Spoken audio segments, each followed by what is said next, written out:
Good day, everyone. I am Janea Erami from BSC3 Blackwood, and I will be your reporter for today. I will discuss to you the parts and the functions of the cell. But before that, I will discuss to you first what is cell. Cells are the basic building blocks of all living things.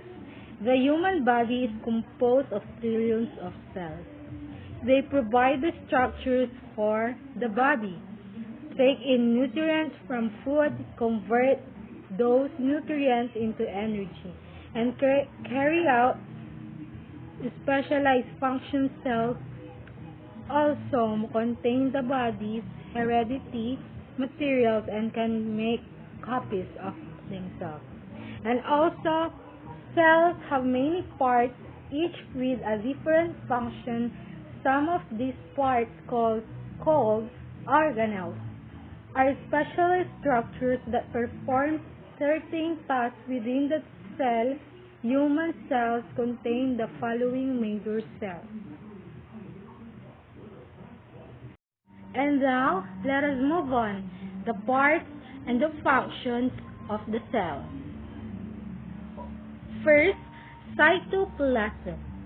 Cytoplasm is made up of a jelly-like fluid called the cytosol and other structures that surround the nucleus, and also provide a track-like system that directs the movement of organelles and other substances within cells. There are three components of cytoplasm: cytosol, organelles, and cytoplasmic.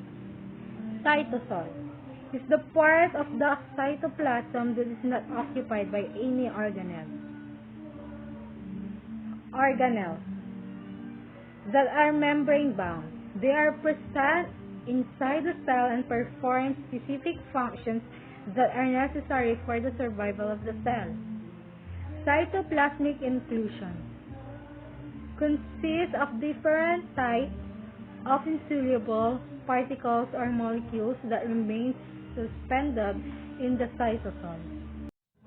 The next part is the cytoskeleton. Cytoskeleton is a network of long fibers that make up the cell's structural framework. The cytoskeleton has several critical functions, including determining cell shape, participating in cell division, and allowing cells to move. Third part is the endoplasmic reticulum. Endoplasmic reticulum also transports these molecules to their specific destination, either inside or outside the cell. And also, these organelles help process and molecules created by the cell. The next part is Golgi apparatus. Golgi apparatus packages molecules produced by the endoplasmic reticulum to be transported out of the cell.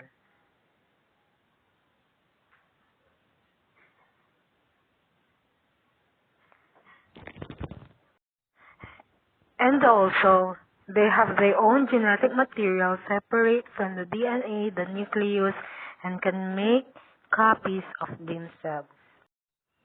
Mitochondria. Mitochondria are complex organelles that convert energy from food into a form that the cell can use. Then, nucleus. Nucleus serves as the cell's command center, sending direction to the cell to grow, mature, divide, or die. It also houses DNA, the cell's heredity material. The nucleus is surrounded by a membrane called the nuclear envelope, which particles the DNA and separate the nucleus from the rest of the cell. Next, plasma membrane. Plasma membrane is the outer lining of the cell. It is also separate the cell from its environment and allows materials to enter and leave the cell. Lastly, ribosomes. Ribosomes are organelles that process the cell's genetic instructions to create proteins. These organelles also can float freely in the cytoplasm or be connected to the endoplasmic reticulum. That's all for today. Thank you for listening and keep safe always. Again, I am Janea Aramay Simo Maradlo from BSE Tripa 1. Keep safe.